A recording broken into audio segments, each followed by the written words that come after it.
অন্তর্বর্তী সরকারের প্রধান উপদেষ্টা হিসেবে শপথ নিলেন নোবেলজয়ী ডক্টর মোহাম্মদ ইউনূস। বঙ্গভবনের দরবার হলে বৃহস্পতিবার রাতে তাকে শপথ পাঠ করান রাষ্ট্রপতি মোহাম্মদ শাহাবুদ্দিন। পরে শপথ নেন অন্তর্বর্তী সরকারের আরও ১৩ উপদেষ্টা। পরে জাতির উদ্দেশ্যে দেয়া ভাষণে ডক্টর ইউনূস বলেন, দেশের বিরুদ্ধে ষড়যন্ত্রকারী সবার বিচার করা হবে। বৃহস্পতিবার রাত 8:30টার দিকে অন্তর্বর্তীকালীন সরকারের প্রধান উপদেষ্টা হিসেবে শপথ নিতে বঙ্গভবনে আসেন নোবেলজয়ী ডক্টর মোহাম্মদ ইউনূস। এর আগে একে একে আসেন আরও ১৩ উপদেষ্টা। এ সময় উপস্থিত ছিলেন বিভিন্ন রাজনৈতিক দলের নেতা ও সুশীল সমাজের প্রতিনিধিরা। রাত ৯টার পর প্রধান উপদেষ্টাকে নিয়ে বঙ্গভবনের দরবার হলে প্রবেশ করেন রাষ্ট্রপতি মোহাম্মদ শাহাবুদ্দিন। শপথ অনুষ্ঠান শুরু হয় জাতীয় সঙ্গীতের মধ্য দিয়ে।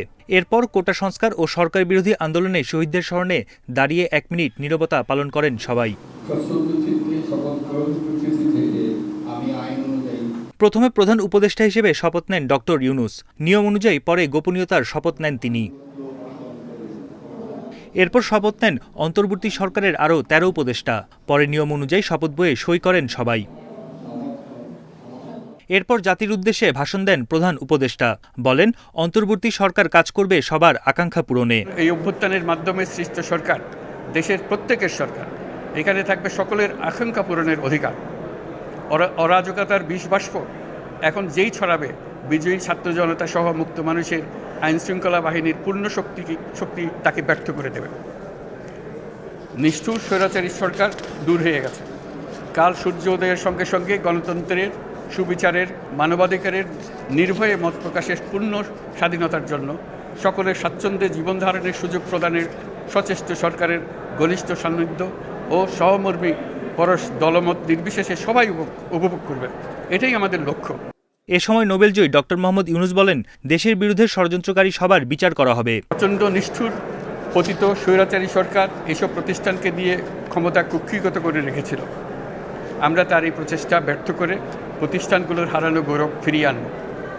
এই ঘৃণ্য চেষ্টায় ব্যবহৃত হয়ে যারা অপরাধ সংগঠিত করেছে তাদেরকে আইনানুগ বিচারের মাধ্যমে শীঘ্রই উপযুক্ত শাস্তি দেওয়া হবে।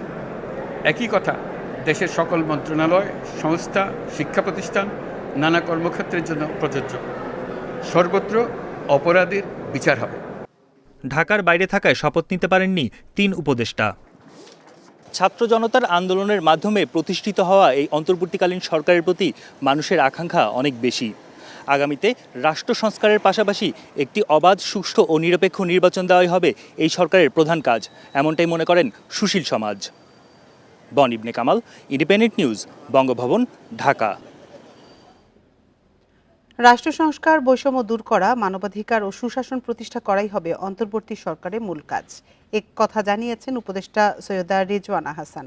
এদিকে ছাত্র জনতা যে অভাবনীয় সুযোগ এনেছে সেটির মাহাত্ম্য যেন ম্লান না হয় সে বিষয়ে সবাইকে সচেষ্ট থাকার আহ্বান জানিয়েছেন উপদেষ্টা আসিফ নজরুল। বৃহস্পতিবার রাতে শপথ নেয়ার পর এসব কথা বলেন তারা। নোবেল বিজয়ী ডক্টর মোহাম্মদ ইউনূসকে প্রধান উপদেষ্টা করে গঠন করা হয়েছে বাংলাদেশের নতুন অন্তর্বর্তীকালীন সরকার। বৃহস্পতিবার রাত ৯টার পর বঙ্গভবনের দরবার হলে অন্তর্বর্তীকালীন সরকারের উপদেষ্টাদের শপথ পাঠ করান রাষ্ট্রপতি মোহাম্মদ শাহাবুদ্দিন। অন্তর্বর্তীকালীন সরকারের মূল কাজ কী হবে এমন প্রশ্নের জবাবে উপদেষ্টারা বলেন, যে প্রত্যাশা নিয়ে ছাত্র জনতা গণ আন্দোলন করে স্বৈরাচার সরকারের পতন ঘটিয়েছে সেই প্রত্যাশা পূরণে কাজ করবেন তারা। আমাদের লক্ষ্য থাকবে, আমরা তো আসলে দেখেছি আমাদের অনেক রাজনৈতিক সরকার এসেছে কিন্তু ওনারা রিফর্মটা সেভাবে করেন না দেখি এরকম অপশক্তি বারবার সুযোগ নিতে পারে। আমাদের কাছে এই যে এত মানুষের আত্মদানের বিনিময়ে আমরা যদি এই বেসিক কাজটা না করে যাই তাহলে তো এই আত্মদানের মাহাত্ম্য থাকবে না। সৈয়দা রিজওয়ানা হাসান বলেন, বর্তমানে বাংলাদেশে আইনের শাসন নেই। জনস্বার্থে দেশে সুশাসন ও সাম্য প্রতিষ্ঠা করাই হবে এই সরকারের অন্যতম লক্ষ্য। সুশাসন নিশ্চিত হবে, জবাবদিহিতা নিশ্চিত হবে, মানবাধিকার নিশ্চিত হবে।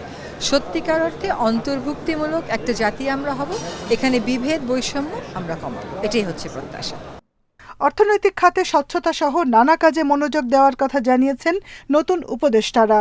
যারা নানা অপরাধ করেছেন তাদের বিচার করার প্রতিশ্রুতিও দিয়েছেন উপদেষ্টারা। Jahanara Parvin, independent news, Dhaka.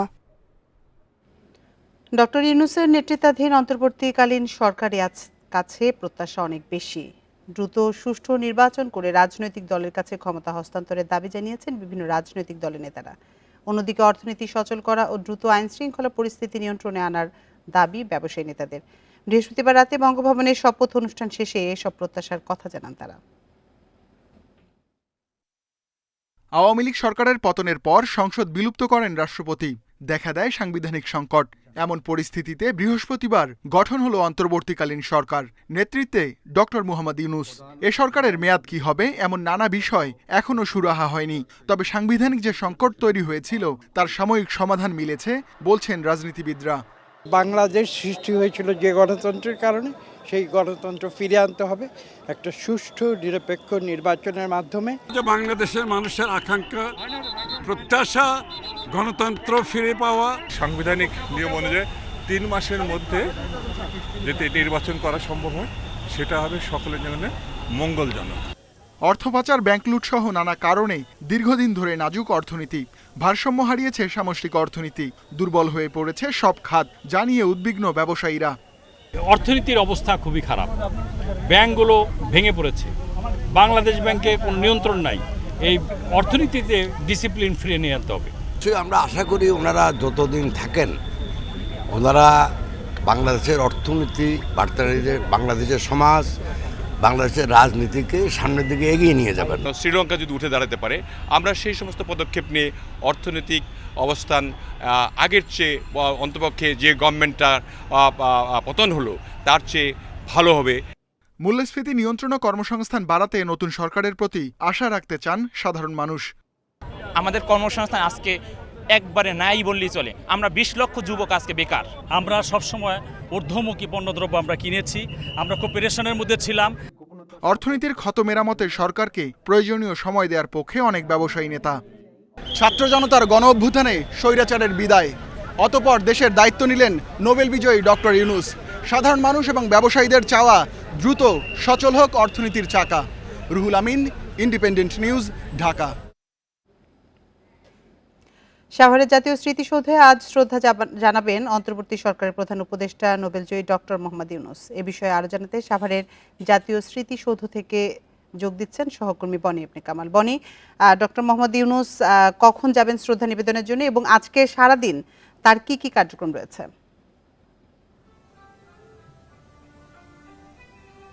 দেখুন, আজকে যেহেতু সরকারি ছুটি, শুক্রবার, সেই হিসেবে তার দাপ্তরিক কোনো কাজের কোনো হিসেব কিন্তু আমরা এখনো পাইনি, অর্থাৎ আজকে তেমন কোনো দাপ্তরিক কাজ নেই বললেই চলে।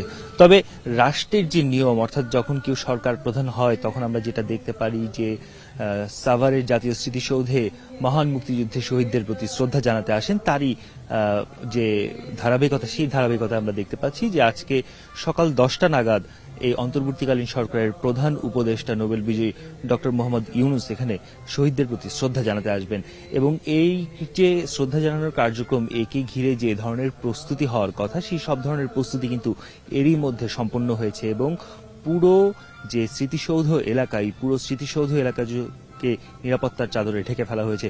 আপনি জানেন, গতকাল রাত 9টার পর বঙ্গভবনে এই অন্তর্বর্তীকালীন সরকারের প্রধান হিসেবে তিনি দায়িত্ব নেন এবং এর সঙ্গে আরো 13 জন কিন্তু কালকে উপদেষ্টা হিসেবে শপথ গ্রহণ করেন এবং বাকি আরো 3 জন উপস্থিত না থাকার কারণে, অর্থাৎ ঢাকায় না থাকার কারণে তাদের সেই শপথ গ্রহণ অনুষ্ঠান সম্পন্ন হয়নি। শপথ গ্রহণের পরপরই ডক্টর মোহাম্মদ ইউনূস তার যে জাতির উদ্দেশ্যে ভাষণ দেন এবং সেই জাতির উদ্দেশ্যে ভাষণে কিন্তু তিনি বলেছিলেন যে আজকে সকালে নতুন যে সূর্যের উদয় হবে, তার মধ্য দিয়ে একটি নতুন বাংলাদেশের জন্ম হবে, নতুন একটি আকাঙ্ক্ষা নিয়ে বাংলাদেশ কিন্তু আবার কার্যক্রম শুরু করবে এবং তারই প্রেক্ষিতে আমরা দেখতে পাচ্ছি যে আজকে এই সাভার স্মৃতিসৌধে শহীদদের প্রতি শ্রদ্ধা জানাতে আসছেন তিনি। এবং তিনি যখন জাতির উদ্দেশ্যে ভাষণ দিচ্ছিলেন তখন কিন্তু তিনি বলছিলেন যে এই যে রাষ্ট্র সংস্কারের যে বিষয়টি, সেটিকে আসলে তার সরকার সবচেয়ে বেশি প্রাধান্য দিবেন এবং সব ক্ষেত্রে যত ধরনের অনিয়ম, দুর্নীতি হয়েছে প্রতিটি সরকারি সংস্থা, প্রতিষ্ঠানের ক্ষেত্রে সেগুলোর ব্যাপারে কিন্তু তিনি কঠোর হবেন বলে একটি বার্তা এরই মধ্যে দিয়েছেন। পাশাপাশি তিনি এটাও বলেছেন, এই যে ছাত্র জনতার যে আন্দোলন, যেই ছাত্র জনতার আন্দোলনের ফলে একটি সরকারের পতন হলো, সেই সরকারের অথবা সেই ছাত্র আন্দোলনের সময় যে ধরনের অপকর্মগুলো হয়েছে সেগুলোরও কিন্তু তিনি কঠিনভাবে বিচার করবেন বা দমন করবেন, সেটিও কিন্তু তিনি জানিয়েছেন। শুধুমাত্র বিচারিক ব্যবস্থা বা দুর্নীতি দমন কমিশন নয়, রাষ্ট্রের প্রতিটি যে সংস্থা বা প্রতিষ্ঠান রয়েছে তাদের সেই জায়গাগুলোতেও কিন্তু তিনি সংস্কারের কথা বলছেন, এবং রাষ্ট্র সংস্কারের মূল যে ব্যাপারটা সেটাই এখন এই সরকারের জন্য সর্বপ্রথম চ্যালেঞ্জ বলে মনে করেন তিনি। উপদেষ্টারাও কিন্তু আমাদেরকে গতকালকে এমন কথাই জানাচ্ছিলেন। আমাদেরকে জানাচ্ছিলেন সহকর্মী বনি ইবনে কামাল। অন্তর্বর্তী সরকারের অধীনে শুরু হলো পথচলা। এবার চট্টগ্রাম এবং রাজশাহীবাসীর প্রত্যাশার কথা জানাবেন সহকর্মীরা। শুরুতে যাব চট্টগ্রামে, সেখানে আছেন আমাদের সহকর্মী আব্দুল্লাহ রাকিব। রাকিব, অন্তর্বর্তী সরকারের প্রধান উপদেষ্টা হিসেবে নোবেলজয়ী ডক্টর মোহাম্মদ ইউনূস দায়িত্ব নিয়েছেন। এরপরে আসলে চট্টগ্রামবাসীর প্রত্যাশা কি তার কাছে?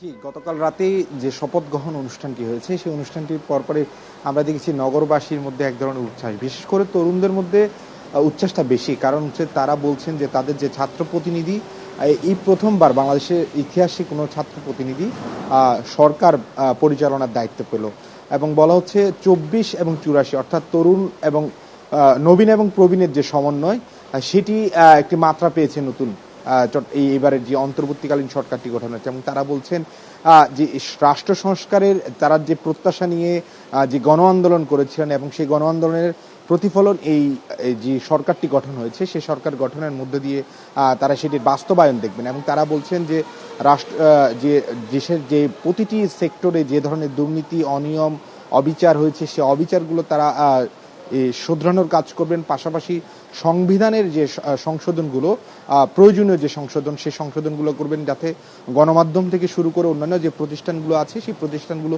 জবাবদিহি আওতায় আসতে পারে এবং তারা যে স্বাধীন এবং সার্বভৌমভাবে কাজ করতে পারে সেটি যাতে নিশ্চিত করা হয়। আরেকটি পাশাপাশি আমরা সাধারণ মানুষজনের সাথে কথা বলেছি, নানা শ্রেণীর নানা বয়সী মানুষের সাথে। তারা বলছেন যে গত বেশ কয়েক বছর ধরে আসলে দ্রব্যমূল্যের যে ঊর্ধ্বগতি সেটি নিয়ন্ত্রণ করতে পারছিল না আওয়ামী সরকার, সেটির থেকে আসলে তারা বেরিয়ে আসতে চান এবং তাদের কাছে প্রত্যাশা অনেক বেশি নতুন সরকারের কাছে, যে দ্রব্যমূল্য নিয়ন্ত্রণে যে নিয়ন্ত্রণ করার জন্য যে তদারকি বা জোরদার অর্থাৎ যে সিন্ডিকেট ভাঙার যে প্রবণতা, সেই সিন্ডিকেট ভাঙতে তারা বলছেন যে এই সরকার বা যারা আছেন তারা সিন্ডিকেটটি ভাঙবেন। এছাড়া যারা স্থানীয় চট্টগ্রামের তারা অত্যন্ত খুশি, কারণ বলা যায় প্রধান উপদেষ্টা থেকে শুরু করে বেশ কয়েকজন উপদেষ্টা চট্টগ্রামেরই, এবং তারা বলছেন যে চট্টগ্রাম নানা সময় নানাভাবে উপেক্ষিত থেকেছিল, আসলে নানা ধরনের আশ্বাস বাস্তবায়ন দেওয়া হয়েছিল কিন্তু তারা আসলে প্রতিফলন তারা কখনো দেখেননি।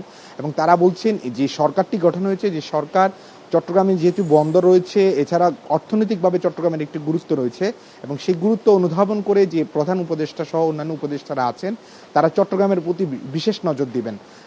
এবং তরুণরা যেটি বলছে যে শিক্ষা ব্যবস্থার একটি সংস্কার তারা চান, তারা বলছেন যে শিক্ষা ব্যবস্থাকে নানাভাবে উলটপালট করা হয়েছে এবং যার ফলে শিক্ষার্থীদের মনে এবং অভিভাবকদের মধ্যে এক ধরনের সংশয় তৈরি হয়েছে এবং তারা বলছেন এই শিক্ষা ব্যবস্থাটাকে ঢেলে সাজানোর জন্য অন্তর্বর্তীকালীন সরকার তারা ভালোভাবে কাজ করবেন।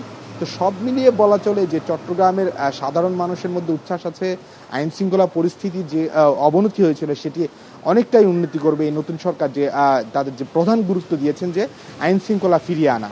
এবং সব মিলিয়ে বলা যায় চট্টগ্রামের মানুষ আশা করছেন অন্তর্বর্তীকালীন সরকারের কাছ থেকে তারা তাদের যে প্রত্যাশা সেই প্রত্যাশাগুলো পূরণ করতে পারবেন। রাকিব, আপনি সাথে থাকুন। এবার আমরা যাচ্ছি রাজশাহীতে, সেখানে আছেন আমাদের সহকর্মী মুস্তাফিজুর রহমান। মুস্তাফিজ, আমরা চট্টগ্রামের পরিস্থিতি জানছিলাম, রাজশাহীবাসী কি বলছে, অন্তর্বর্তী সরকারের কাছে তাদের প্রত্যাশা কি?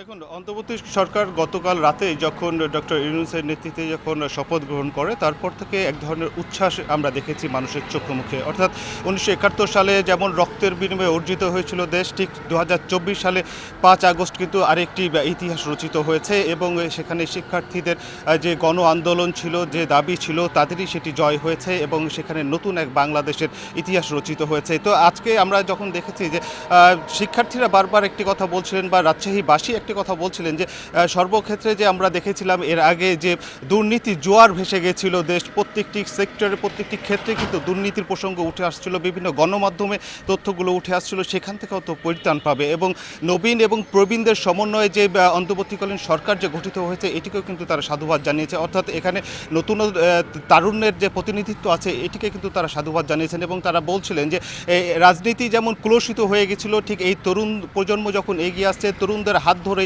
বাংলাদেশ আবারও এগিয়ে যাবে।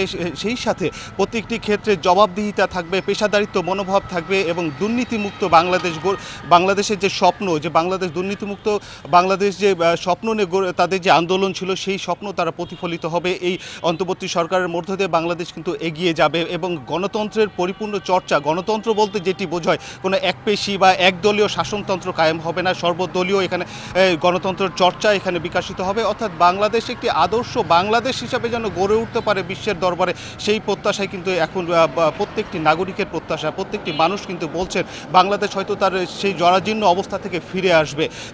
এই যে গণ অভ্যুত্থান হয়েছে, গণ অভ্যুত্থানে বেশ কিছু ক্ষয়ক্ষতি হয়েছে, ক্ষতিগ্রস্ত হয়েছে এবং সেইখান থেকে হয়তো এখন ধীরে ধীরে কাটিয়ে উঠবে এবং বাংলাদেশ অর্থাৎ রাজশাহীর বর্তমান যে অবস্থা সেখান থেকে হয়তো চলমান যে রাজশাহী সেটি সামনের দিকে এগিয়ে যাবে এবং পরিস্থিতি অনেকটা স্বাভাবিক হবে। তো অন্তর্বর্তীকালীন সরকারকে কিন্তু সাধুবাদ জানিয়েছে রাজশাহীর মানুষ। এই ছিল রাজশাহী থেকে সর্বশেষ। চট্টগ্রাম এবং রাজশাহী থেকে জানাচ্ছিলেন আমাদের সহকর্মীরা। নোবেলজয়ী ডক্টর ইউনূস বিশ্বজুড়ে আলোচিত তার 3-0 তত্ত্বের জন্য। সেগুলো হচ্ছে দারিদ্র্য, বেকারত্ব ও কার্বন নিঃসরণ শূন্যে নামিয়ে আনা। আর তা অর্জনে লাগবে তারুণ্য, প্রযুক্তি, সুশাসন ও সামাজিক ব্যবসা। টেকসই উন্নয়নের এই তত্ত্বই তিনি অন্তর্বর্তী সরকারকে এগিয়ে নিতে চাইবেন বলে বিশ্লেষকদের ধারণা। গ্রামীণ ব্যাংক ও ক্ষুদ্র ঋণ ধারণার প্রবর্তক ডক্টর ইউনূস, আর এই অবদানের জন্য শান্তিতে নোবেল পান 2006 সালে। তার মূল লক্ষ্যই ক্ষুধামুক্ত বিশ্ব গড়া। সহস্রাব্দ উন্নয়ন লক্ষ্যমাত্রা ছাড়াও গোটা বিশ্বেরই চোখ টেকসই উন্নয়নে। এই যাত্রায় প্রায় শূন্য থেকে শুরু করতে হবে এই নোবেল লরিয়েটকে। সেই লক্ষ্য অর্জনের সামনে থাকছে তার নিজের থিওরি 3-0। এই ক্ষেত্রে শূন্যে নামিয়ে আনতে হবে দারিদ্র্য, বেকারত্ব ও কার্বন নিঃসরণকে। বর্তমান অর্থনৈতিক ব্যবস্থা নিজেই দারিদ্র্য সৃষ্টি করে এবং এই ব্যবস্থার অধীনে দারিদ্র্য দূর করা সম্ভব নয়। মানুষ এককভাবে দারিদ্র্য তৈরি করে না, আমাদের অর্থনৈতিক কাঠামোর ভেতরেই তৈরি হয় দারিদ্র্য।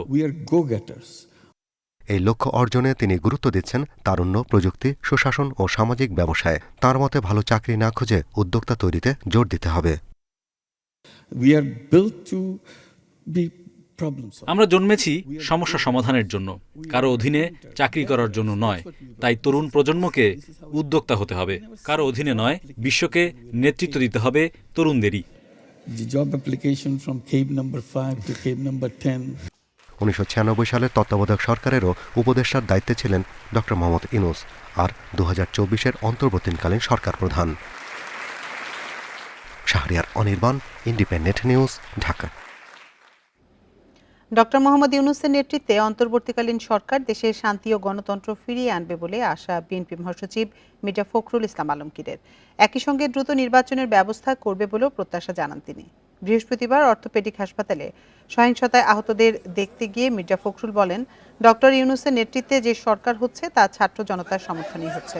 তবে দেশের গণতান্ত্রিক প্রক্রিয়া সচল করতে দ্রুত নির্বাচন দিতে হবে। নতুন সরকারের কাছে সবার প্রত্যাশা যেন দ্রুত আইনশৃঙ্খলা পরিস্থিতির উন্নতি হয়, না হলে অর্থনীতিতে বড় ধরনের প্রভাব পড়বে বলেও আশঙ্কা করেন মির্জা ফখরুল। গণতন্ত্রকে ফিরিয়ে আনাটা হচ্ছে তার অন্যতম প্রধান কাজ এবং তিনি ওটা যত দ্রুত গণতন্ত্রে ফিরিয়ে আনতে পারবেন ততই তিনি সাফল্য অর্জন করবেন। প্রথম তো হচ্ছে যে আপনার আইনশৃঙ্খলা এটা আপনার প্রতিষ্ঠিত করতে হবে, রক্ষা করতে হবে, তার জন্য চূড়ান্ত ব্যবস্থা নিতে হবে। 2 নম্বর হচ্ছে অতি দ্রুত নির্বাচনের মধ্য দিয়ে আপনার গণতান্ত্রিক যে সরকার সেখানে প্রত্যাবর্তন করতে হবে। আর তৃতীয় হচ্ছে অর্থনীতিকে সফল রাখার জন্য সব রকম ব্যবস্থা নিতে হবে। অন্তর্বর্তীকালীন সরকার রাষ্ট্রের সাংবিধানিক প্রতিষ্ঠানগুলোকে সংস্কার করে দ্রুত নির্বাচন দিবে বলে আশা প্রকাশ করেছেন রাজনীতিবিদরা। তারা মনে করছেন এর মাধ্যমে নতুন বাংলাদেশের সূচনা হবে। জবাবদিহিমূলক, জনগণের দ্বারা বাছাই করা সরকারের হাতে ক্ষমতা হস্তান্তর করাই তার মূল দায়িত্ব। এই আন্দোলনের মেইন বিষয়টা কিছু নতুন বাংলাদেশ গড়বে সবারই, এইটা নয় নতুন কিছু ক্লারিফাই করেছে কি কি হলে সেরকম নতুন বাংলাদেশ হয়। তো এটা যদিও অন্তর্বর্তী সরকার, কিন্তু এদের তো অনেক দূরে যেতে হবে, বিকজ ওই যাত্রাটাকে সুগম করবার জন্য তাদের প্রাথমিক যাত্রাটাকে মসৃণ করতে হবে। আজকে সরকার পুনর্গঠন হবে, গঠন হওয়ার পরে সিদ্ধান্ত নেবে যত দ্রুত সম্ভব একটি নির্বাচনের মধ্য দিয়ে একটি গণতান্ত্রিক সরকার প্রতিষ্ঠা হবে এবং তার মাধ্যমে দেশ পরিচালিত হবে। এই সফল একটা গণঅভ্যুত্থান হয়েছে একটা গণতান্ত্রিক বাংলাদেশ দেখার জন্য, একটা মানবিক বাংলাদেশ দেখার জন্য, একটা সমৃদ্ধ বাংলাদেশ দেখার জন্য, যেখানে নাগরিকরা স্বাধীন থাকবে, তাদের স্বাধীনভাবে মত প্রকাশের অধিকার থাকবে। অন্তর্বর্তী সরকার প্রধান ডক্টর ইউনূসকে অভিনন্দন জানিয়েছেন ভারতের প্রধানমন্ত্রী নরেন্দ্র মোদী। এ সময় বাংলাদেশে পরিস্থিতি দ্রুত স্বাভাবিক হবে বলেও আশা তার। একই সঙ্গে ধর্মীয় সংখ্যালঘুদের নিরাপত্তা ও সুরক্ষা নিশ্চিত হবে বলেও প্রত্যাশা করেন মোদী। দুই দেশের উন্নয়নে বাংলাদেশের সঙ্গে কাজ করতে দিল্লি প্রতিশ্রুতিবদ্ধ বলেও জানান নিজের এক্স পোস্টে। এছাড়া নতুন অন্তর্বর্তী সরকারকে স্বাগত জানিয়েছে যুক্তরাষ্ট্র। গণতন্ত্রকে এগিয়ে নিতে একসঙ্গে কাজ করার আশা প্রকাশ করেছে ওয়াশিংটন। ডক্টর ইউনূসকে স্বাগত জানিয়ে অন্তর্বর্তী সরকারের সঙ্গে কাজ করার আগ্রহ প্রকাশ করেছে ইউরোপীয় ইউনিয়নও।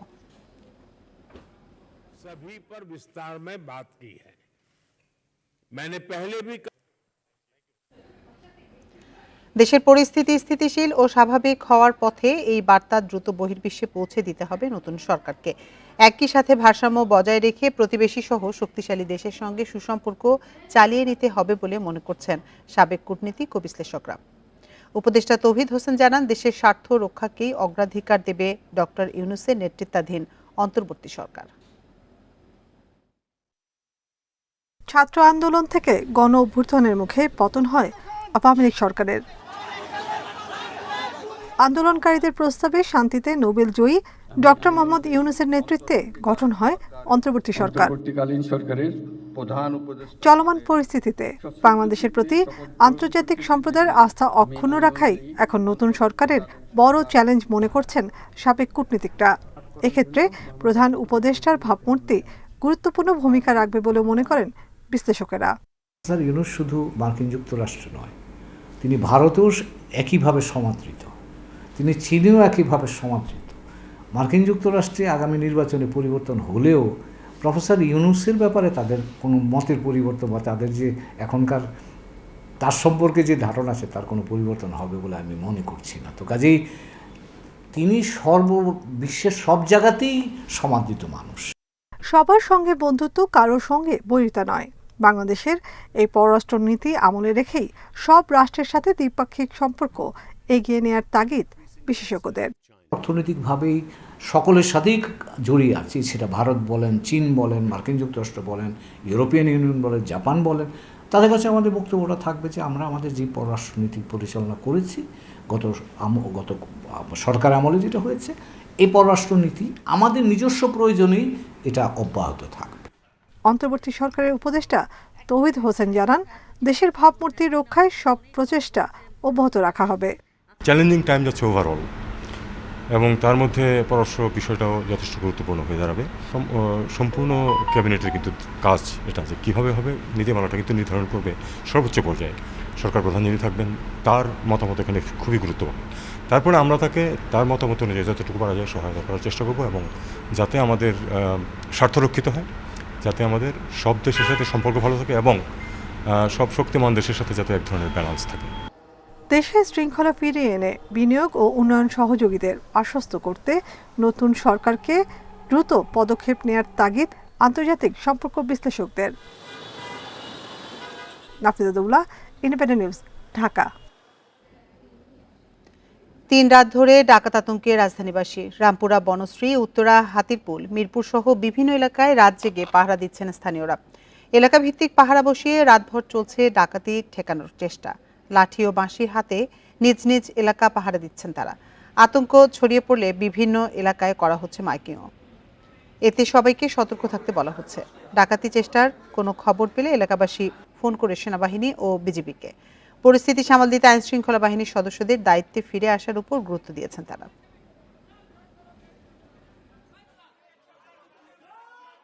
অস্ত্র নিয়ে ঘুরে বেড়াচ্ছে, সুযোগ পাইলেই এ বিষয়ে আরো জানাতে রাজধানী মোহাম্মদপুর থেকে আমাদের সাথে যোগ দিচ্ছেন সহকর্মী আদিলুর রহমান। আদিলুর, এই উদ্ভূত পরিস্থিতি মোকাবেলায় আসলে কি ধরনের ব্যবস্থা নেওয়া হয়েছে?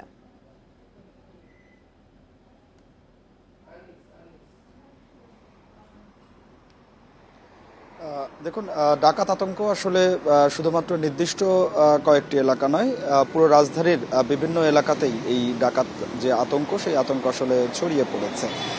প্রত্যেকটি রাতেই অনেক এলাকার বাসিন্দাদের তাদের নির্ঘুম যে রাত, সেই রাত কাটছে। আমরা যদি গতকালকের চিত্র আসলে দেখি, গতকালকেও আমরা দেখেছি যে হাতিরপুল বা কাটাবন এলাকা যেটি আসলে ছিল, সেই এলাকাতে রাতভরই ডাকাত আতঙ্ক ছিল, মিরপুরে ডাকাত আতঙ্ক ছিল, বিভিন্ন এলাকাতেই আসলে ডাকাত আতঙ্ক ছিল। এবং রাজধানীর যারা বাসিন্দারা আছেন, বিভিন্ন বাড়ির মালিক এবং বসবাসকারী যারা আছেন, তারা রাতভর বিভিন্ন এলাকায় ছোট ছোট দলে ভাগ হয়ে এই ডাকাত আতঙ্ক যাতে কোনো ধরনের কোনো ডাকাতির ঘটনা না ঘটে, লুটপাটের ঘটনা না ঘটে, এ কারণে তারা যে পাহারা, সেই পাহারা দিয়েছে।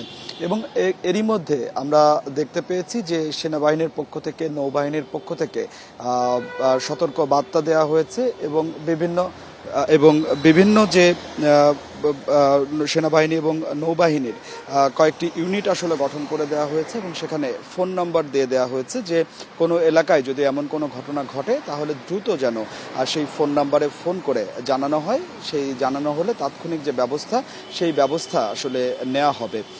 এরপরেও আসলে যে ডাকাত আতঙ্ক, সেই ডাকাত আতঙ্ক রাজধানী জুড়েই রয়েছে এবং ডাকাত আতঙ্ক এখন পর্যন্ত কিন্তু আসলে নগরবাসীর মধ্যে কাটেনি।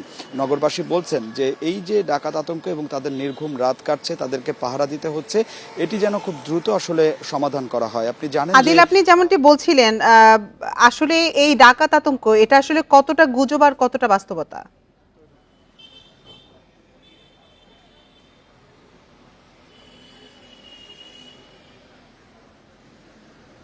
দেখুন, কিছুটা গুজব আছে, তবে বাস্তবতার মধ্যে গতকালকেও আমরা যেমনটি আসলে বিভিন্ন এলাকায় বলতে শুনেছি বা বিভিন্ন এলাকার বাসিন্দাদের বলতে শুনেছি যে অ্যাম্বুলেন্সে করে এই যে ডাকাত যে আতঙ্ক, সেই আতঙ্ক আসলে ছড়িয়ে পড়েছে। এবং এরই মধ্যে কিছু কিছু এলাকায় কিন্তু আসলে আমরা খবরও পেয়েছি যে সেই সব এলাকায়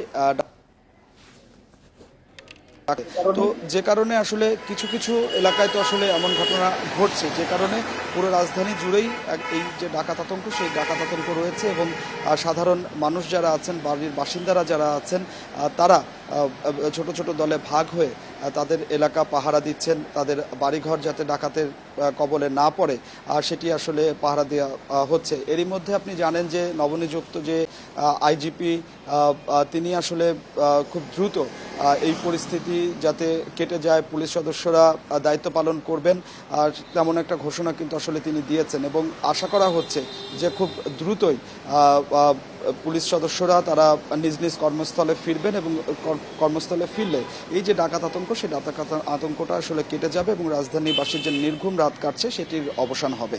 তো আমার কাছে মোহাম্মদপুর থেকে এটি ছিল সবশেষ। মোহাম্মদপুর থেকে জানাচ্ছিলেন সহকর্মী আদিলুর রহমান। সরকারি বেসরকারি সম্পত্তিতে হামলা, লুটপাট ও আগুনের ঘটনায় কঠোর ব্যবস্থা নেবে সশস্ত্র বাহিনী সহ সব আইনশৃঙ্খলা রক্ষাকারী বাহিনী।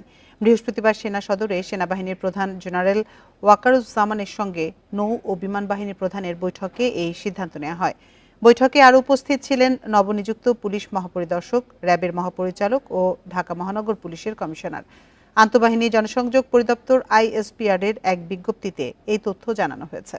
শুক্রবারের মধ্যে সেনাবাহিনীর সহায়তায় দেশের সব থানার কার্যক্রম শুরুর বিষয়ে বৈঠকে আলোচনা হয়েছে বলেও জানিয়েছে ISPR।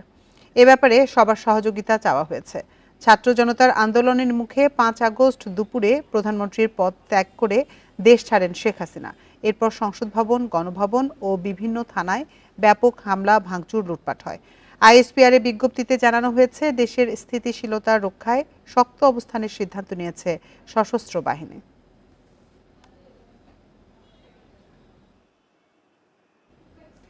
আইনশৃঙ্খলা নিয়ন্ত্রণে পুলিশ বসে থাকতে পারে না, তাই নতুন IGPর নির্দেশ মেনে দ্রুত কর্মস্থলে যোগদানের আহ্বান জানিয়েছেন অবসরপ্রাপ্ত পুলিশ অফিসার্স কল্যাণ সমিতি। তবে সংশ্লিষ্ট কর্তৃপক্ষকে অবশ্যই তাদের নিরাপত্তা নিশ্চিত করার দাবি জানান তারা। বৃহস্পতিবার দুপুরে রাজধানীর রাজারবাগে সাবেক আইজিপি মুক্তিযোদ্ধা এটি আহমেদুল হক চৌধুরী সংবাদ সম্মেলনে এসব কথা বলেন। আরও বলেন, রাজনৈতিক সহ সব ধরনের প্রভাব মুক্ত করতে পুলিশ বাহিনীকে আমূল সংস্কার করতে হবে। এর জন্য প্রস্তাবিত দি বাংলাদেশ পুলিশ অর্ডিন্যান্স 2007 অধ্যাদেশ জারি করার আহ্বান জানান তিনি। এছাড়া পুলিশ বাহিনীর মধ্যে বৈষম্যগুলো চিহ্নিত করে দ্রুত ব্যবস্থা করে তা দূর করতে হবে বলেও তাগিদ দেওয়া হয় অবসরপ্রাপ্ত পুলিশ অফিসার্স কল্যাণ সমিতির পক্ষ থেকে।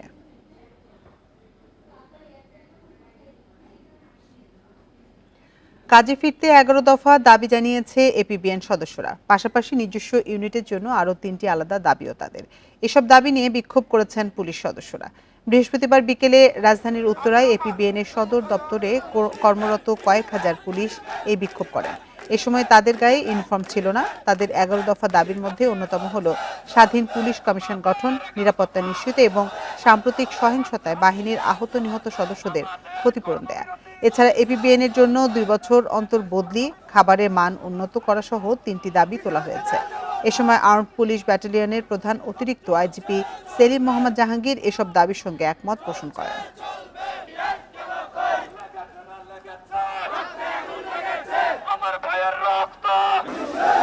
পুলিশকে সংস্কার করবে, আমাদের এই 11 দাবি অবশ্যই মানতে হবে, অন্যথায় আমরা বাইরে কোনো প্রকার ডিউটি করতে পারবো না। অন্তর্বর্তীকালীন সরকার যখন প্রজ্ঞাপন জারি করবে, আমাদের 11 দফা দাবি মানবে, তখনই আমরা পোশাক পারবো।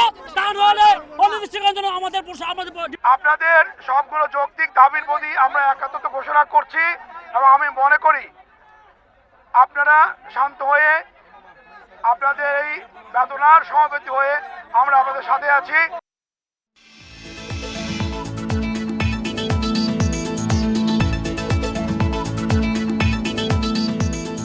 দৈনন্দিন নানা কাজে লাগে বরফ, তবে তা তৈরিতে নিয়ম কানুন মানে না অনেকে, এতে বাড়ে দূষণ।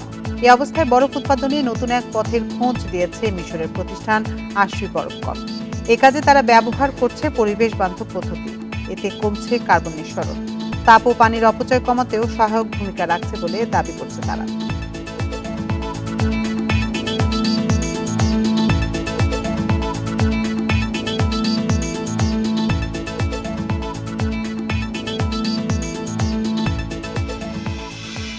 আর এ নিয়ে প্রতিবেদন থাকছে সংবাদের শেষ অংশে। চলে যাচ্ছি অন্যান্য খবরে। দ্রব্যমূল্য নিয়ন্ত্রণে বাজার মনিটরিং করছেন বৈষম্য বিরোধী ছাত্র আন্দোলনের শিক্ষার্থীরা। বৃহস্পতিবার নগরীর সাহেব বাজারে যান তারা। কাঁচা বাজার, মশলার দোকান এবং মাছ ও মুরগির বাজারে গিয়ে বিক্রেতাদের সাথে কথা বলেন শিক্ষার্থীরা। এ সময় তাদের সাথে ছিলেন কয়েকজন শিক্ষক। বাজার ব্যবসায়ী সমিতির সঙ্গেও বৈঠক করেন তারা। বাজারের ইজারা ফি কমানো, চাঁদাবাজি বন্ধ সহ নিরাপত্তা নিশ্চিত করার দাবি জানান ব্যবসায়ীরা। অন্যদিকে মূল্য তালিকা টাঙানো, বাড়তি দাম না রাখার আহ্বান শিক্ষার্থীদের। জামালপুরের বাজার নিয়ন্ত্রণে কাজ করে সাধারণ শিক্ষার্থীরা। জেলার প্রধান বাজারগুলোতে তদারকি করেন তারা। এ সময় পণ্য মূল্য নিয়ন্ত্রণে রাখতে সচেতন করেন শিক্ষার্থীরা। তাদের এই উদ্যোগকে স্বাগত জানিয়েছেন সাধারণ ক্রেতারা।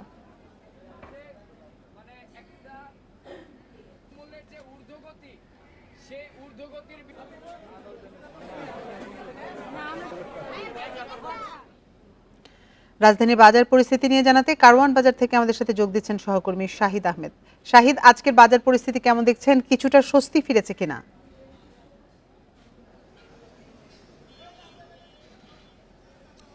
দেখুন, আসলে সরকার পতনের পরে বাজারের যে আগের চিত্র আর বর্তমান চিত্রের মধ্যে বেশ কিছু পার্থক্য লক্ষ্য করা যাচ্ছে। আমি আজকে যে সাপ্তাহিক শুক্রবার রাজধানী কারওয়ান বাজার সহ বেশিরভাগ বাজারে ক্রেতা উপস্থিতি বেশ ভালো। আমি যদি একটু দেখাই, সেক্ষেত্রে প্রথমে যেই পার্থক্যের বিষয়টা আপনাকে বলা হয়, সেক্ষেত্রে এর আগেও দেখেছি আমরা সরকারি সংস্থা ভোক্তা অধিকার থেকেও একই রকম কথা বলা হয়েছিল। এখানে যারা ব্যবসায়ী তারাও বলেছিল যে আসলে কিছুটা স্বস্তি ফিরেছে। এই স্বস্তিটা কতদিন ধরে রাখা যায় সেটাই এখন চ্যালেঞ্জ। স্বস্তিটা বলতে আগে যেই বাজারে অন্যান্য যে খরচগুলো ছিল, অর্থাৎ পরিবহন থেকে চাঁদাবাজি, পথে চাঁদাবাজি, যেটা বিভিন্ন সরকারি সংস্থাও হোক বা এমনি রাজনৈতিক দলের নেতারা হোক, এবং বিভিন্ন বাজারে যে চাঁদাবাজিটা এবং সিন্ডিকেটটা ছিল, সেটা কিন্তু এই সরকার পতনের সঙ্গে সঙ্গে কিন্তু এই সিন্ডিকেটটা ভেঙে গিয়েছে এবং এই সেই আগে যে অবৈধ উপায়ে টাকা তোলা, সেই প্রবণতাও কিন্তু কয়েকদিনের জন্য কম। সুতরাং ব্যবসায়ীরা বলছে এতে তাদের বাড়তি টাকা গুনতে হচ্ছে না। সুতরাং এই দামটা কিন্তু একটু নাগালে রাখার জন্য এটা সহায়ক ভূমিকা পালন করবে। অর্থাৎ তবে আজকে যদি আমরা বলি সেক্ষেত্রে গত সপ্তাহের ব্যবধান যদি বলা হয়, এক সপ্তাহের মধ্যেও কিন্তু বেশ পরিবর্তন হয়েছে। তাহলে বলা যায় এক সপ্তাহের ব্যবধানে রাজধানীর কাঁচা বাজারে খুব বেশি জিনিসের যে তারতম্য তাও কিন্তু নয়। তবে গত 2 দিনের তুলনায় আজকে রাজধানী বাজারে সবজি সহ বেশিরভাগ সবজির দামই কিন্তু কেজিতে প্রায় 20 টাকা মতোর হেরফের হয়েছে। আমি যদি বলা হয় যে 2 দিন আগেও যে বেগুনটা 60 টাকা কেজিতে বিক্রি হয়েছে, আজকে কিন্তু সেটা 80 থেকে 90 টাকা কেজি দরে বিক্রি হচ্ছে। যে পটলটা বিক্রি হয়েছিল 30 টাকা, সেটা কিন্তু আজকে 40 থেকে 50 টাকা কেজি দরে বিক্রি হচ্ছে। অর্থাৎ এই সময়টা যে বাড়তি খরচটা তাদের কমে গেছে, কিন্তু তারপরেও কিন্তু কিছু অসাধু ব্যবসায়ী এই বাড়তি মুনাফাটা করছে। তবে মুরগির দামটাকে স্বাভাবিক রয়েছে। ব্রয়লার মুরগি 170 থেকে 180 টাকা এবং সোনালী জাতের যে মুরগি সেটা কিন্তু 270 থেকে 280 টাকা বিক্রি হচ্ছে। তবে মাংসের বাজারে কিন্তু স্বস্তি নাই, যেহেতু মাংস এই সময় যারা ব্যবসায়ী তারা বলছে যে অস্থিরতার কারণে বাজারে ক্রেতা কমে গিয়েছিল, মাংসের ক্রেতাটা কমে গিয়েছিল, সেজন্য তারা চাহিদাটা কম, সরবরাহটা কম। একটু সরবরাহ আজকে ভালো, দামটা কিন্তু আর স্বস্তি দিচ্ছে না। সে কিন্তু 800 টাকা কেজি একবারে বিক্রি হচ্ছে, যেটা কিন্তু আমরা কিছুদিন আগে অর্থাৎ সপ্তাহের ব্যবধানে কিন্তু 750 থেকে 780 টাকা কেজি দরে আমরা দেখতে পেয়েছিলাম। আজকে কিন্তু সেটা এক দরে বিক্রি হচ্ছে 800 টাকা। তবে বাজারে মাছের সরবরাহ বেড়েছে, একই সাথে দামটাও তুলনামূলক একটু সহনশীল হচ্ছে। গত সপ্তাহের তুলনায় কেজিতে 20 থেকে 30 টাকা কম। যদি এক কথা বলা হয়, বাজারে কিছুটা হলেও স্বস্তি ফিরেছে। এই স্বস্তিটা ধরে রাখা যাতে যায় এবং বাজারে নাগালে থাকে, এমনটাই নতুন সরকার কাছে প্রত্যাশা ভোক্তাদের। রাজধানী কারওয়ান বাজার থেকে জানাচ্ছিলেন সহকর্মী শাহিদ আহমেদ। বাজার দর নিয়ে আলোচনাতে খুলনা এবং বগুড়া থেকে আমাদের সাথে যোগ দিচ্ছেন সহকর্মীরা। শুরুতে যাচ্ছি খুলনায়, সেখানে আছেন সহকর্মী AHM শামীমুজ্জামান। শামীম, খুলনার বাজার পরিস্থিতি আজকে কেমন দেখছেন? কিছুটা স্বস্তি ফিরেছে কিনা বাজারে?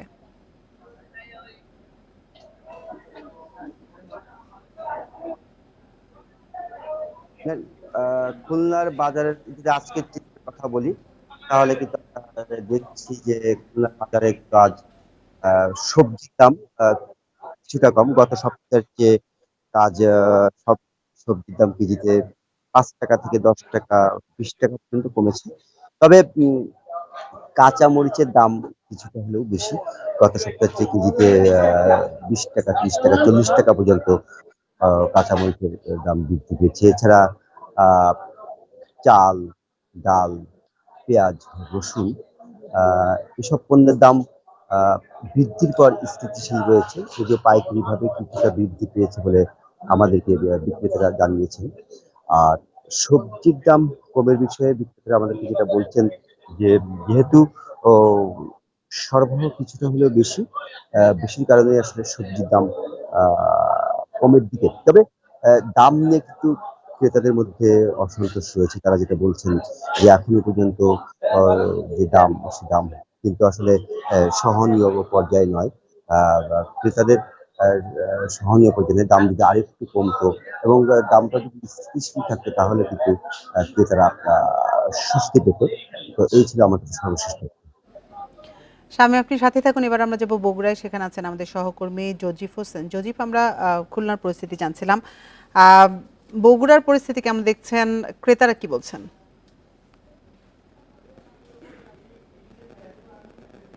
বগুড়ার যে শুক্রবারের বাজারটি সেটি কিন্তু বরাবরের মতোই অন্যান্য দিনের তুলনায় বেশি হয়ে থাকে এবং গত শুক্রবারে আমরা যে বাজারটি দেখেছিলাম সেই বাজারটির সাথে আজকের বাজারে কিছুটা একটু বেশি আমি দেখেছি কিছু শাকসবজির বাজারে, শাকসবজির দাম দরে। সেই ক্ষেত্রে আপনাকে একটু জানিয়ে রেখি যে গেল সপ্তাহে যে কাঁচামরিচ ছিল 200 টাকা, সেই কাঁচামরিচ কিন্তু আজকের বাজারে বিক্রি হচ্ছে 240 টাকায়। এছাড়া পেঁয়াজ বিক্রি হচ্ছিল যেটি 110 থেকে 115 টাকা কেজিতে, সেটি আজকের বাজারে বিক্রি হচ্ছে 130 টাকা কেজিতে। তো আমরা আসলে কিছু সবজির দাম দর যখন বেড়ে গেছে, আমরা বিক্রেতাদের সাথে কথা বলে জানতে পেরেছি যে যেহেতু পরিবহন ঠিকভাবে এখনো পর্যন্ত চলাচল করছে না এবং আইনশৃঙ্খলা বাহিনীর সদস্যরা যেহেতু নেই, সেই ক্ষেত্রে ডাকাতি এবং চুরি ছিনতাইয়ের যে একটা আতঙ্ক রয়েছে ব্যবসায়ীদের মনে, সেই আতঙ্কের কারণে কিন্তু এখনো পর্যন্ত বাজারে ঠিকভাবে এই শাকসবজির আমদানি না থাকার কারণে কিছুটা দাম বেড়েছে বলে আমাদেরকে জানিয়েছেন। তবে ক্রেতাদের যেটা অভিযোগ রয়েছে সেটি তারা বলছেন যে আসলে কি কারণে যে দাম বেড়ে গেছে এখনো কিন্তু তারা সেটি সুরাহা পাচ্ছেন না। তবে নতুন সরকার যেটি গঠিত হয়েছে অন্তর্বর্তীকালীন সরকার, সেই অন্তর্বর্তীকালীন সরকারের কাছে একটিই দাবি তাদের, যাতে সাধারণ মানুষ কিনে গেটে খেয়ে বেঁচে থাকতে পারে। এটি কিন্তু তাদের একমাত্র দাবি এবং শুধু এটিই নয়, এর সাথে এই বাজার সিন্ডিকেটের সাথে যারা জড়িত রয়েছে, যারা বাজারের ঊর্ধ্বগতির সাথে জড়িত রয়েছে এবং পরিবহন সেক্টরে যে চাঁদাবাজিগুলো হয় সড়ক পরিবহনগুলোতে, সেগুলো যাতে বন্ধ করা যায় সেই জন্য কিন্তু তারা দাবি জানিয়েছেন। একটি বিষয় জানিয়ে রেখি যে গতকাল অন্যান্য জেলার মতো আমরা এই ফতেলি বাজারেও দেখেছি যে সাধারণ যে শিক্ষার্থীরা রয়েছেন তারা এই বাজার মনিটরিংয়ে এসেছিলেন এবং বিক্রেতাদের কাছে আসলে জানতে চেয়েছিলেন যে কোনো ধরনের আপনাদের কাছে ক্রয় রসিদ আছে কিনা, কিংবা তাদের যে মূল্য তালিকা, সেই মূল্য তালিকা কিন্তু তারা দেখেনি। সেই ক্ষেত্রে তারা তাদেরকে বলে গিয়েছেন যে মূল্য তালিকা না থাকলে আপনাদের বিরুদ্ধে আমরা হয়তো বা পরবর্তীতে, এখন যদি নাও পারি পরবর্তীতে, তাহলে সেই ব্যবসায়ীদের বিরুদ্ধে তারা আইনগত যে ব্যবস্থা সেই ব্যবস্থাটি নেওয়ার তারা কথা জানিয়েছেন। তো এই ছিল আসলে বগুড়ার যে সার্বিক বাজার পরিস্থিতি আমার কাছে এ পর্যন্ত। খুলনা এবং বগুড়া থেকে জানাচ্ছিলেন আমাদের সহকর্মীরা। নিরাপত্তা শঙ্কায় ভুগছেন দেশের ভোগ্য পণ্যের সবচেয়ে বড় পাইকারি বাজার চট্টগ্রামের চাকদাই খাতুনগঞ্জের ব্যবসায়ীরা। সাম্প্রতিক পরিস্থিতিতে হামলা ও লুটপাটের আশঙ্কায় আছেন তারা। থানার কার্যক্রম চালুর বিষয়ে চেষ্টা করা হলেও তা সম্ভব হচ্ছে না বলে জানিয়েছেন পুলিশ। স্বাভাবিক সময়ে সকাল থেকে রাত পর্যন্ত মুখর থাকে খাতুনগঞ্জ। এখন কিছু দোকানপাট খোলা হলেও গুদাম ও ব্যক্তিগত নিরাপত্তা নিয়ে উদ্বিগ্ন ব্যবসায়ীরা। টুকটাক বেচা কেনার পর সন্ধ্যার আগেই সবাই দোকানপাট বন্ধ করে যার যার নিরাপত্তা স্থানে যার বাসা বাড়িতে চলে যাচ্ছে। কিছু কিছু ব্যাংকগুলো আছে টাকা পয়সা আসা নেওয়ার সময় অনেক ঝামেলা এবং অনেক ঝামেলার মধ্যে থাকে, চিন্তার মধ্যে থাকি। দেশের সবচেয়ে বড় পাইকারি এই বাজারের দুই পাশে থাকা বাকলিয়া ও কোতোয়ালি থানার কার্যক্রম বন্ধ। বিপদে 999-এ যোগাযোগ করেও মিলছে না সাড়া। এসব বিষয়ে দ্রুত ব্যবস্থা নেওয়ার আহ্বান জানিয়েছেন ব্যবসায়ী নেতারা। নতুন দায়িত্ব আসবে, আমরা আশা করব ওরা আমাদের খাদ্যগঞ্জে ওরা নিরাপত্তা দিয়ে আমাদের খাদ্যগঞ্জকে যে ঐতিহ্যকে লক্ষ্য করবে, এটা আমরা ব্যবসায়ীরা এরা আশাবাদী। পুলিশ কর্মকর্তারা বলছেন, সাম্প্রতিক সহিংসতায় পুলিশের আহত সদস্যরা এখনও কাজে যোগ দেওয়ার মতো সুস্থ নয়, আর অবকাঠামোগত ক্ষতিতে অনেক থানার কার্যক্রম শুরু করাও কঠিন। আমাদের বহু পুলিশ সদস্য আহত হয়েছে। আমাকে থানাকে এখন রিফর্ম করা লাগবে, থানা ঠিক করতে হবে। কোতোয়ালি থানা পুরো ছাই করে দেওয়া হয়েছে, এখন সেই থানায় কিভাবে আমি পাবলিকের সেবা দিব। খাতুনগঞ্জে এখন বেচাকেনা স্বাভাবিক সময়ের তুলনায় নেমেছে অর্ধেকে। এতে লোকসানের বোঝা বাড়ছে বলে জানিয়েছেন ব্যবসায়ীরা। অনুপম শীল, ইন্ডিপেন্ডেন্ট নিউজ, চট্টগ্রাম। শতভাগ পোশাক কারখানায় উৎপাদন শুরু হয়েছে। কাজ শুরু হওয়ায় স্বস্তিতে মালিক শ্রমিকরা। এ বিষয়ে বিস্তারিত জানাতে নারায়ণগঞ্জ থেকে যোগ দিচ্ছেন আমাদের সহকর্মী রাকিবুল হাসান। রাকিব, আজকে তো শুক্রবার এবং পরিস্থিতি স্বাভাবিক হয়, তো শতভাগ পোশাক কারখানায় উৎপাদনও শুরু হয়েছে। আজকের পরিস্থিতি কেমন দেখছেন? দেখুন, নারায়ণগঞ্জের যে ফতুল্লার যে বেসিক শিল্প নগরী এবং আদমজির ইপিজেড প্রায় 550 যে রপ্তানিমুখী গার্মেন্টস প্রতিষ্ঠান রয়েছে, এখানে কিন্তু গত দুদিন যাবৎ শতভাগ শিল্প প্রতিষ্ঠান খুলেছে। এবং আজকে বন্দর দিনে যে বিষয়টি আমরা জানতে পেরেছি যে যেসব প্রতিষ্ঠানগুলিতে বিদেশে অর্ডার করা, অর্থাৎ যেই বিদেশের যে তৈরি পোশাক অর্ডার দেওয়ার যেই বিষয়গুলি আছে, সেসব প্রতিষ্ঠান কিন্তু আজকে জরুরি ভিত্তিতে তারা কাজ করছে এবং কিছু কিছু প্রতিষ্ঠান তারা খোলা রেখেছেন। তবে মালিক পক্ষ এবং শ্রমিকরা যে বিষয়টি জানিয়েছেন যে দেশে চলমান যে একটা অস্থিরতা বিরাজ করছে এবং বেশ কিছু গার্মেন্টস প্রতিষ্ঠানেও কিন্তু হামলার ঘটনা ঘটেছে গত কয়েকদিনে, এবং এইসব ঘটনায় কিন্তু গার্মেন্টস ব্যবসায়ীরা কিন্তু নিরাপত্তাহীনতায় ভুগছেন। এবং নারায়ণগঞ্জে আমরা এই গার্মেন্টস শিল্প প্রতিষ্ঠানগুলির আশেপাশে কোথাও কিন্তু কোনো আইনশৃঙ্খলা বাহিনী তাদের নিরাপত্তা দিতে দেখিনি। সেই যেই সব প্রতিষ্ঠানগুলি খুলেছে তারা কিন্তু নিজ দায়িত্বেই তাদের নিরাপত্তা নিশ্চিত করেছেন। গতকাল বিকেএমইর যে নির্বাহী সভাপতি মোহাম্মদ হাতেম, তিনি যে বিষয়টি জানিয়েছেন যে সরকার যেহেতু দায়িত্ব নিয়েছেন, তারা কিন্তু সবচেয়ে আগে অর্থাৎ শিল্প বাণিজ্য এবং এইসব বাণিজ্য প্রতিষ্ঠানগুলিকেই কিন্তু অর্থনীতির গতি অগ্রসর করার জন্য, সেটা নিরাপত্তা দেওয়ার জন্য সরকারের দৃষ্টি আকর্ষণ করেছেন। এবং এই ব্যাপারে কিন্তু নারায়ণগঞ্জের ব্যবসায়ী মালিকরাও কিন্তু তারা জানিয়েছেন যে যেন সরকার দ্রুত এইসব শিল্প প্রতিষ্ঠানগুলিতে তাদের নিরাপত্তা ব্যবস্থা নিশ্চিত করার জন্য, যেন যেগুলি রপ্তানিমুখী বৈদেশিক। এই ছিল আমার কাছে সর্বশেষ তথ্য। রাকিব, আপনি সাথে থাকুন। এবার আমরা যাবো গাজীপুরে, সেখানে আছেন আমাদের সহকর্মী আবুল হাসান। আবুল হাসান, নারায়ণগঞ্জে তো অনেক কারখানাই খোলা আছে, আপনি গাজীপুরের পরিস্থিতি কেমন দেখছেন? সেখানে আজকে কোনো পোশাক কারখানা খোলা আছে কিনা?